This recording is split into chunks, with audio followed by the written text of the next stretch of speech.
Me and Boston's presentation is on obsessive compulsive disorder. The diagnostic criteria about OCD is basically a presence of obsessions, compulsions, or both.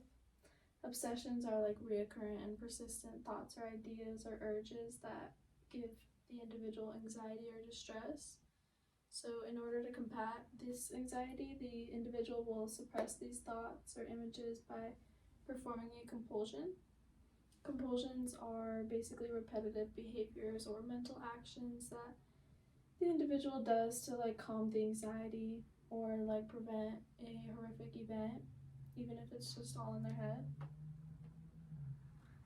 There are different signs and symptoms of OCD with like each individual person, but there are some common signs like obsessive cleaning or obsession over like symmetry or counting like numbers in the mind or like repeating images, sexual obsessions, religious obsessions, harm, whether it's like self-harm or harming like others.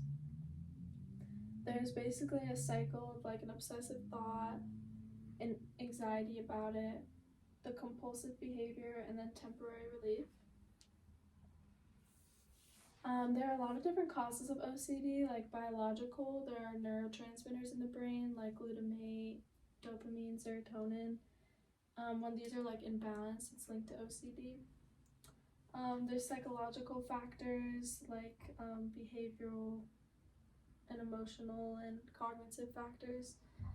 Things like anxiety, guilt, or disgust are usually linked to OCD. There's sociological factors like stress and trauma. If you've been through like a super traumatic event, you're more likely to develop OCD. There's different treatments for OCD, like cognitive behavioral therapy. It's a type of therapy that basically focuses on like changing their thoughts and behaviors and gradually like exposes them to like their fears. There's medications like selective serotonin reuptake inhibitors and antidepressants that work. And there's also a treatment called transcranial magnetic stimulation. This is like a non-invasive procedure that uses like magnetic therapy to stimulate different nerve cells in the brain. These other two are more common, but people will use TMS when they haven't responded to other treatments.